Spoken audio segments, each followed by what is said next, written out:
دەم باش و بدلێن خۆش جارەکەدی دیگەهینە دیدارە بینەرین کورد کۆنەکشن ژێرە لە دەنگی ئەمریکا و ماڵپەڕێن NRT ئەس دەخیلێ شەمۆ سڵاو بەڕێزان منیش محتەبەر شێروانیم لەم بەرنامەیەدا جێگری وەزیری دەرەوەی ئەمریکا بۆ دیپلۆماسی و کاروباری گشتی بۆ کورد کۆنەکشن باسی یەکگرتووی هاوپەیمانان لە هەڵمەتی دژداش دەکات و پەیامێکیش بۆ کوردەکان دەدات کە هاوپەیمانن لەم شەڕەدا. هەروەها میوانی بەرنامە دڵشاد عوسمان شارەزای تەکنۆلۆژیای زانیاری باسی داعش و بەکارهێنانی تۆڕی کۆمەڵایەتی دەکات. بەڵام دەپێشدا بابزانین جیهانی پڕ لە ئاژاوە چی لەباردایە. لێ کۆمبوونا بەڕێبەرین کۆنگرسی ڕاستەرۆک باراک اوباما داخوازا ملیار دۆلارین دیکا ji بۆ شەڕی دەولەت ئیسلام لی عێراق و لە سووریە.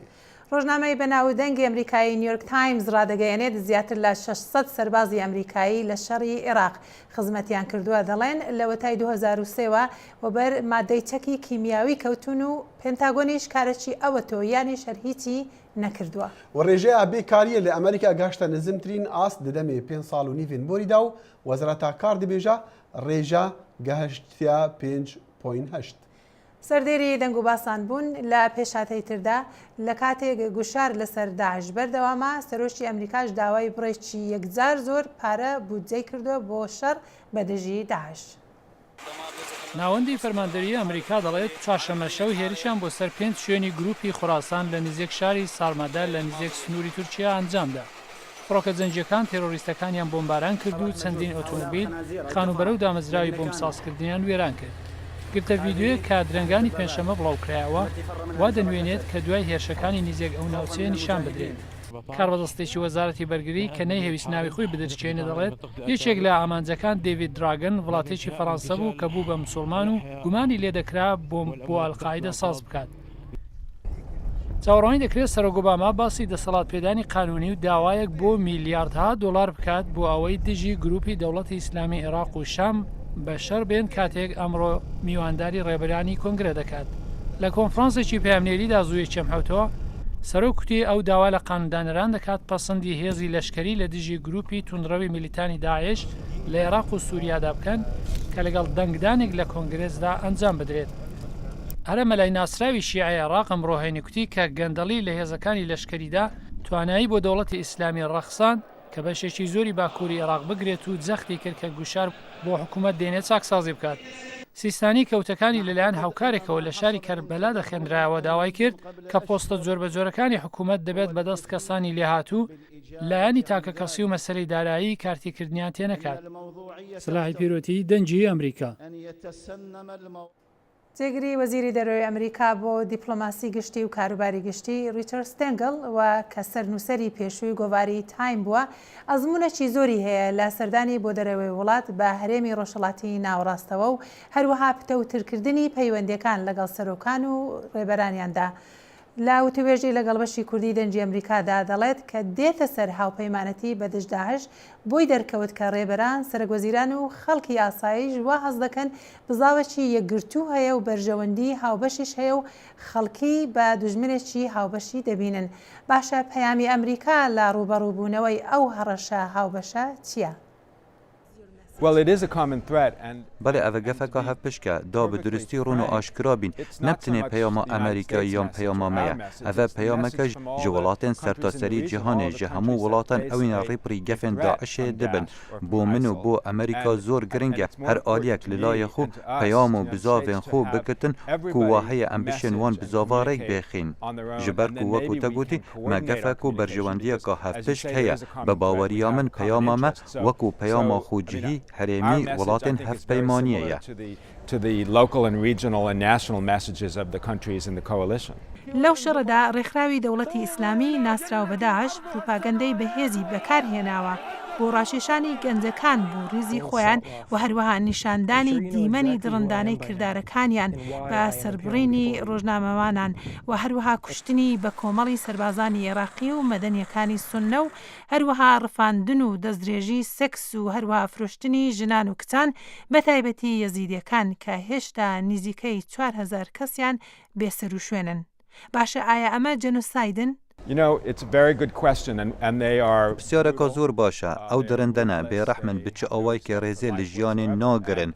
ئەورێک خراوەکە کۆمکژیان پێگەترێنێت ئەس دەبێژم سۆرن لەسەر ژناو برنا تەماما کۆمەڵێن خەلکێ بێفەرق و جداهی خەلکێن بێگونە بە باوەریە من ئایدۆلۆجیا وان ئایدۆلۆجیا جینۆسایدەیە و ئەو تشتێن دکن نائێنە گوتن و جهێ شەرمەزاریەنە.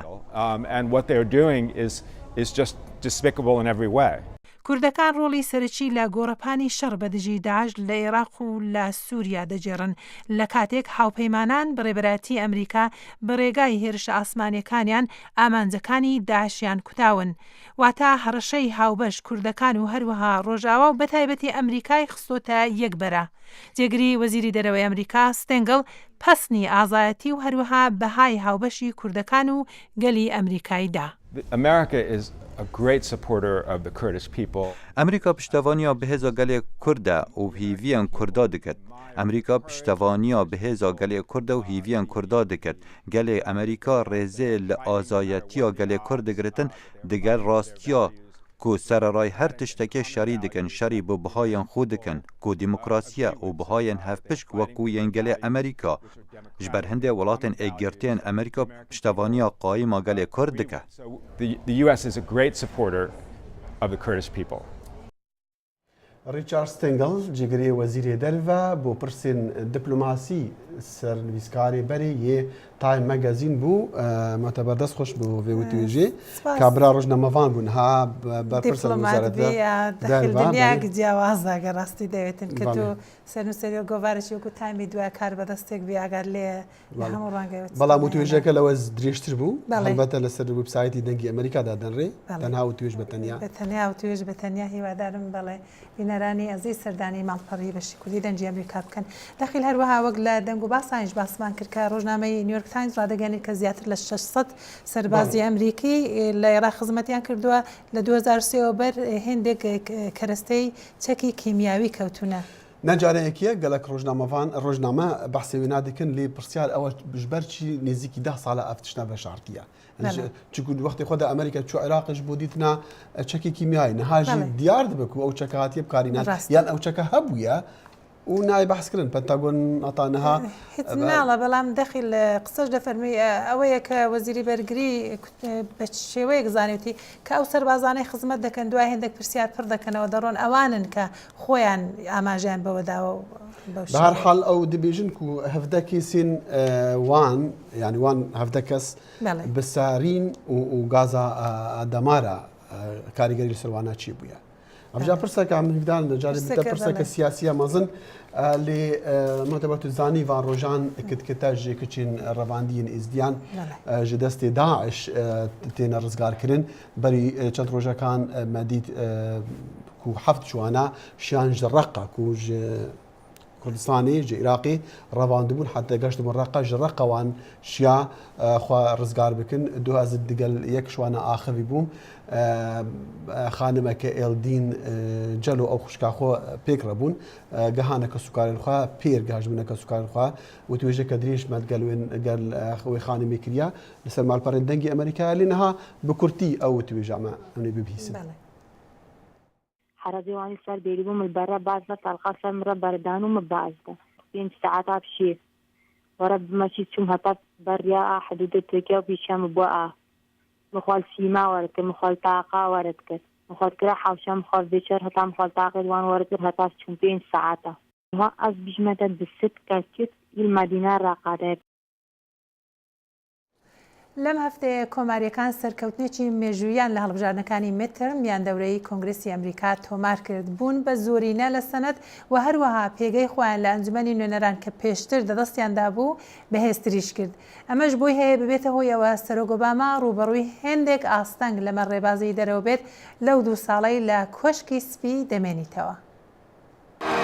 دەستگرتنی کۆماریەکان بەسەر هەردوو ئەنجومەنی کۆنگرسدا دەرفەتی سەرۆک بۆ مانۆرکردن بە هەردوو ئامانجە گەورەکەی سیاسەتی دەرەوەی سنووردار دەکات بە گوێرەی قسەکانی گۆیزیز پرۆفیسۆر لە ئەمریکان یونیڤرسیتی.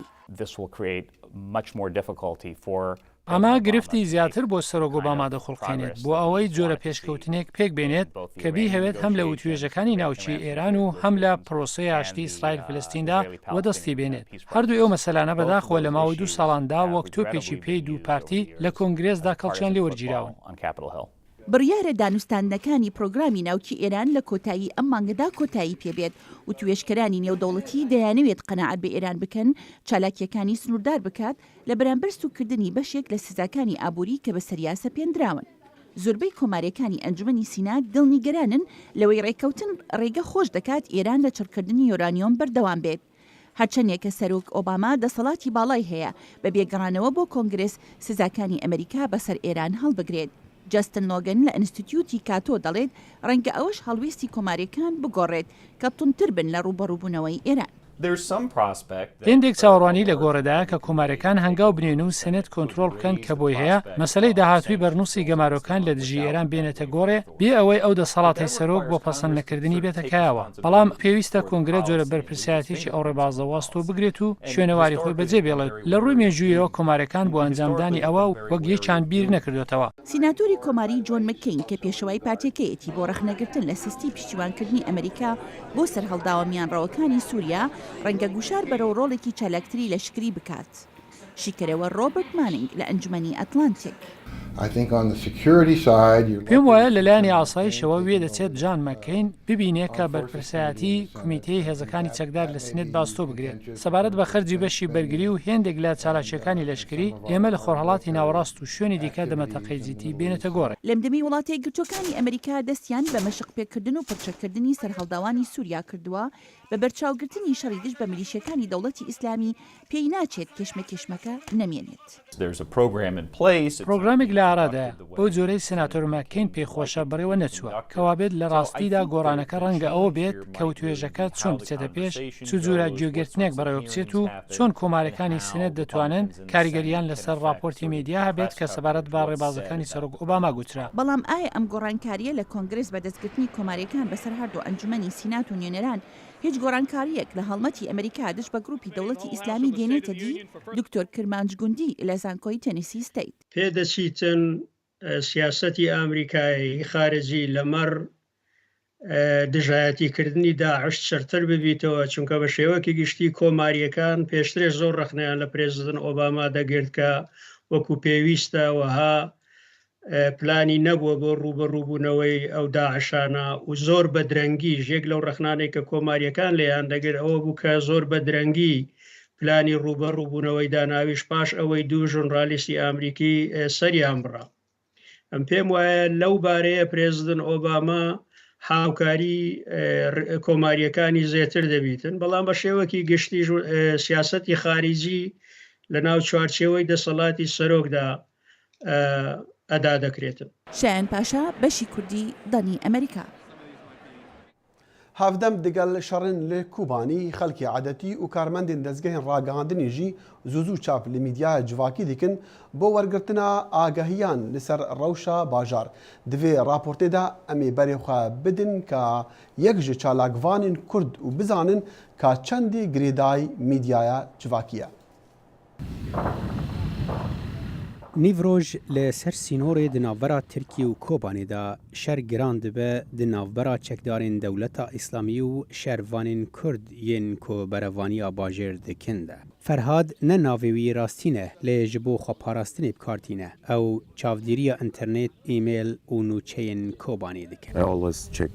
Dema ez ji xewrat bim ez hergav Facebook û Twitterê dişopînim da bizanim ka çi li nav Kobaniyê çê dibe. Piştre ez pêwendiye li gel kesekî li nav Kobaniyê dikim. Yan jî pêwendiye bi hinek şervanan re dikim da bizanim ka çi li wir dibe. Ferhad her wiha li gel berpirsên Kurda xive lê ew jê jêderên serbixwe bêhtir hez dike.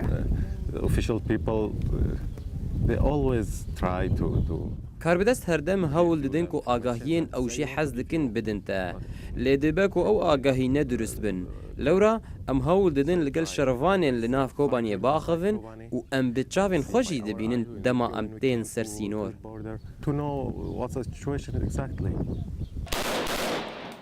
Ferhad li Helebê di kompaniyekê de kar dikir. Di destpêka şer de berî 3 salan ew reviya bajarê xwe Kobaniyê. Ew dibêje ez di têkoşînê de beşdar dibim bi dabînkirina agahiyan bo rojnameger û penaberan. Eger ez şervan bim ez ê şer bikim. Lê ez ne şervanim. Ez dikarim vî tiştî bikim îca ez ê her bikim. فەرهاد هێڤیەن کوردان بۆ وڵات ددە ناسین لێ ئەو دەبێژە شەڕێ دەولەتە ئیسلامی مەزنترە ژوەیەکی داعش دخوازە دەولەت یان خلافەتە ئیسلامی vەگەرینە کو ئەو دە سەد ساڵە هەفتەمدا گەشت بوو. ئەفشەر شەڕێکی دناوبەرە دەما پاشەڕۆژ و دەما بووری دەیە شەروانên کورد لێ پاشەڕۆژێ دنێرن لە ئازادیە دنێرن شەروانên دەولەتە ئیسلامی ژی لێ دەما بووری دنێرن ئەو دخوازن مە هەزار ساڵی بە پاش دەڤەگەرینن.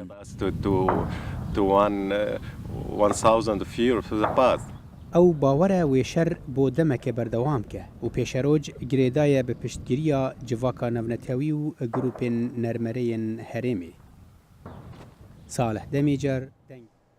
جارێکەدی بخێر هاتن تەماشەکردنا کورد کونەکشن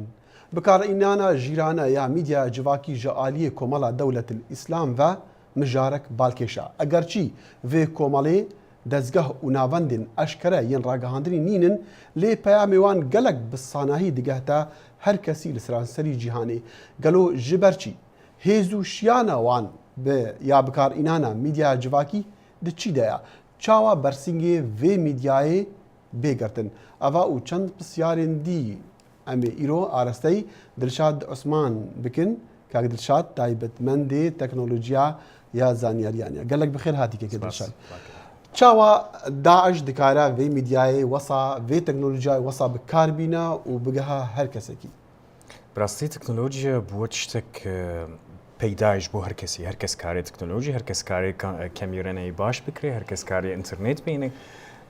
Daeş jî perê wan heye karin van tişta bikirin karin van tişta bikar ênin ew wext de jî gelek navên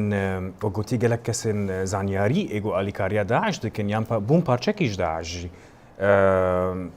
ewana li ser vên meselê kar dikin heftiya çû Daeş dest pê kir drones ema teyareyî bê teyar li gel kamîratê HD bikar tanî ji bo got film bike li hundirê Kobanê drones ne gelkî bihaya $4000 bis kesekî zana jêr lazim e kewate wan zanayê xwe hene xelekane li ser kar bikin ew ji ku derîne ew zana wê kî bin Brastî wekû ku textor jî hene wekû çekdarên wan hene jî zanyarê wan jî hene tên ji her derî tên brastî demakî li ser Twitter gelekî li zanyarê wan geriyan dwarê cyber security da بديت كسن جوانا قالك دهات بون قالك جواناش سعوديه بون قالك جواناش دولي خليج بون هاتن تكار ذكرن اللي قال داعش باش ام تدقهن فيسبوك تويتر فانا ناي كنترول كرن شو انترنت وانترنت دقه هر كسكي ودقه هرچند تي بيستن كو هناك جوانا تويتر وان تينا بلا كرن فيسبوك وان تينا بلا كرن اللي سان ناينا كنترول كرن شما راستی تکس نکاری کنترل اینترنت بکی اینترنت اما نتورک شبکه هر کس وک هویکل سر هیل سر اینترنت بولو تنکاری کنترل بکی لی بلد ویدا ما داویه ده وقتی برونشنک هبود نافبرا جوجل فیسبوک و تویتر و مایکروسافت چاو گو کارین شری تروری بکن لسر اینترنت جبوسا شی دست بکرن گو کنترل نتورک خوب بکن شبکه خوب بکن و داعش برا بدن لسر اینترنت سوري لسر سوشيال نتورك تنكاري كنترول بكي براستي نها سوشيال نتورك سوشيال ميديا جواكي فيسبوك تويتر يوتيوب جوجل بلس لينكد ان قالك وانا قشت هنا باشا ادكارم يعني بيجمكو مثلا ريد ما هنا كو بيونديه بهافر بكن بالك ليه بيونديه بالجهان راه بيكونوا بصناهي بقهنا الجهاني او تشتكى مرف دكاره بيجا تشما حق بيتا كنترول كرم تايبت خلكي ولاتين بيشكتي وكو امريكا وكو ولاتين اوروبي وكو كندا وكو استراليا افانا وي ميديا ساسكاريا بي تكنولوجيا الجموانا ايجاد ساسكاريا درست كل نكارن كنترول بكن تشما او شي تشاكي درست كنو دفروشن خلكي كي كفته دستيكي دي يعني تشما بشي وصايا جارك ديكاك دخيل الانترنت وك هذيك السرها وقت جو انا وك ما جو تويتر فيسبوك يوتيوب كنترولي دكن لي بالي وقت امبيجن انا برا فور اكزامبل وقتي مثالك ام كاربين انا براسي داعش قالك باشا جو بجهاني ربا اخذي لي بالي وان خلكي دكشين جهكي ام جرد بيجن اندر جراوند تشتا فشارتي انترنتا فشارتي يعني انترنتا رش ام جيرت ماكي او انترنت كيوي انترنتي بيدا دكش مره خواون نا الاف كيش خرا بكرن كاك تخي شي انترنت وكا اشتر بيجم يعني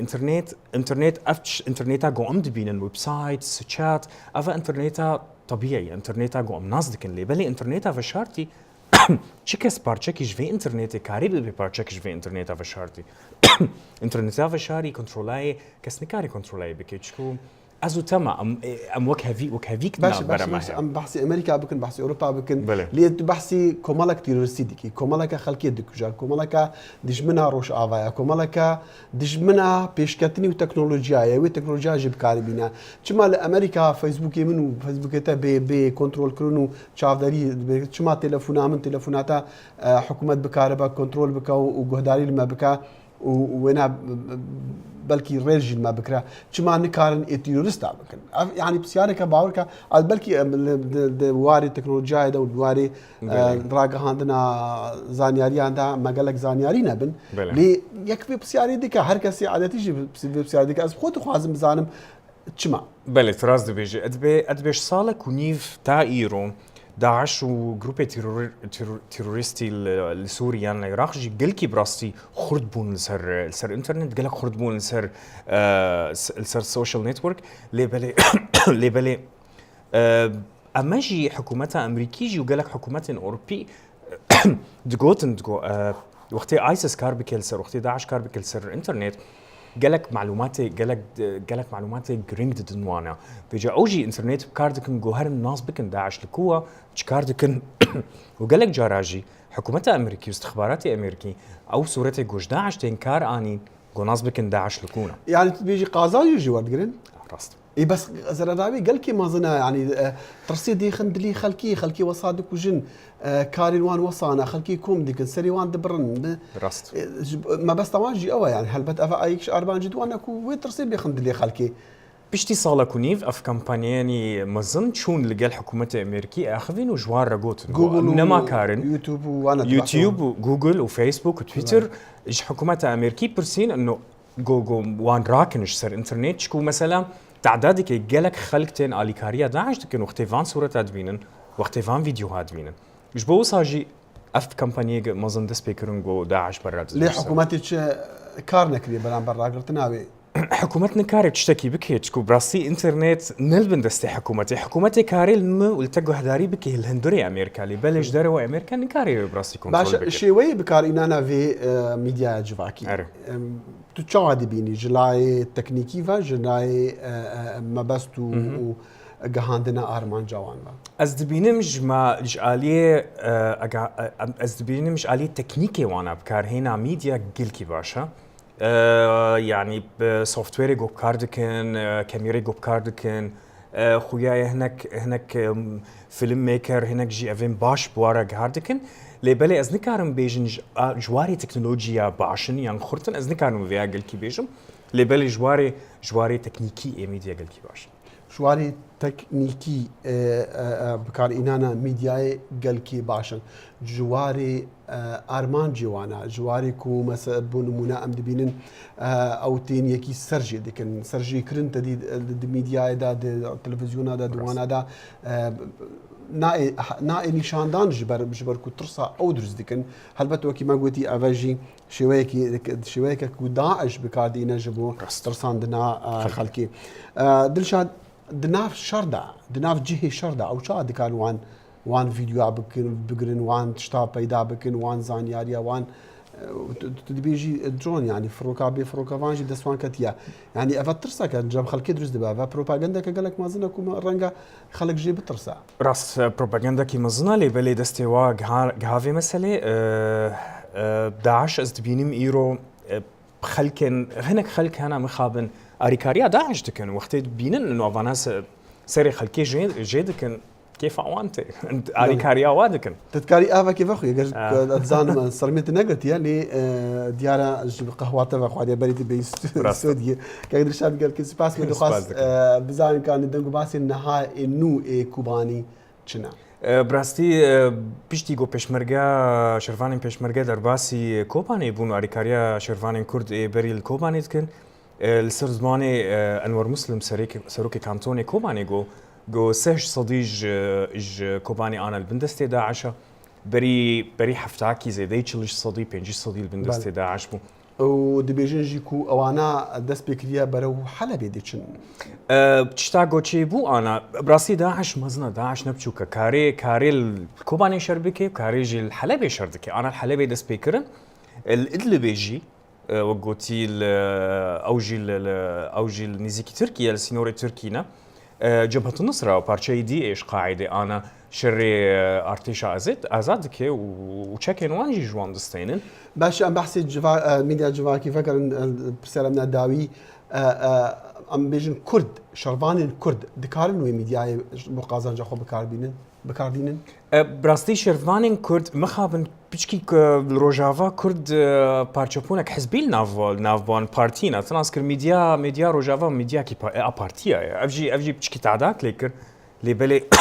روجنافاباني اي جهاني جو هاتن الي كاريا خورتين كرد اي الوردكن براسي قلكي تشتكي رولكي باش بفيدكن دليز قازان جي ديكن ديكار المسائل بو نمونه بيامي خو بجهينن بيامي وان درس دغها درس دغه از دبينم وغشت جهاني غشي براستي يروكوباني جهاني غشي بو نمونه برخدانا كود جي داعش كيدر شرقلك سباس لك سباس كك دخيل درشاد عثمان شارزای تکنولوژیا زانیاریان چالکوانی کردی روشاوا میوانی برنامه بو پشتی وی بهن ودانی امی وگرن جمعه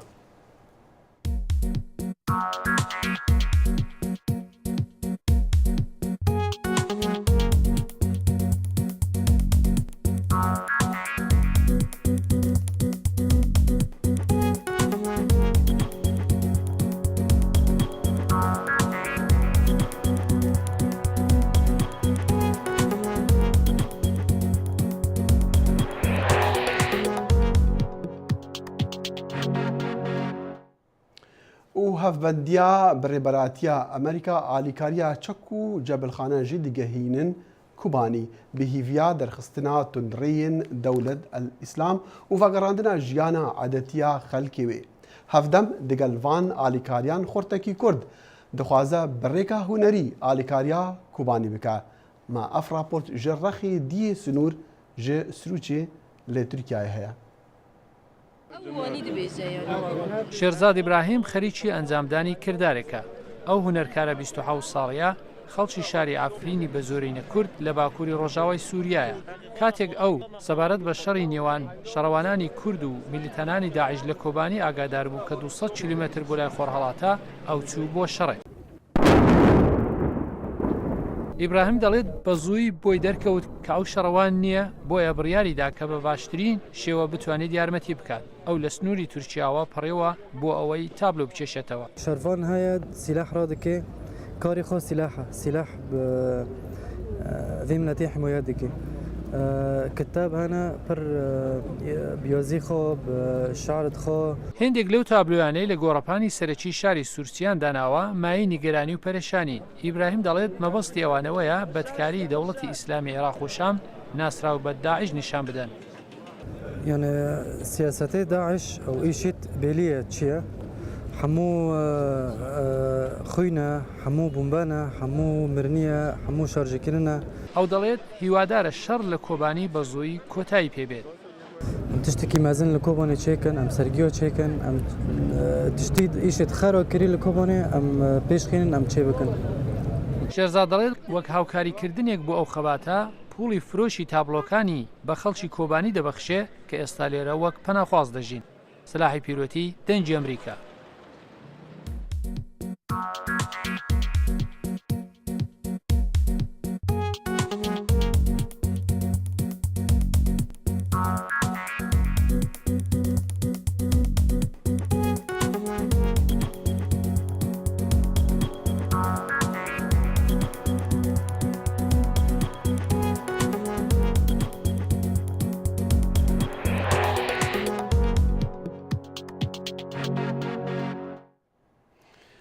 بینەرێن کورد کنەکشن ji bîr nekin roja sêşemê em ê carekê dî bigehîn dîdara we digel nûtrîn pêşveçûnên Kurdistanê Amerîka û cîhanê pêşveçûnên ku rastexwa peywendî bi jiyana me ve heye heta wî demî û hemû dewan jî dexîlê şemo û stafê bernamê هیویا خوشی و سلامتی جوار دکون دکارن برنامه اما لسر مالپرن دنگی امریکا و دنگی امریکا ببینون هر وصا لسر فیسبوکی هر بناوی کرد کنکشنا و لسر تویتری خدا حافظ.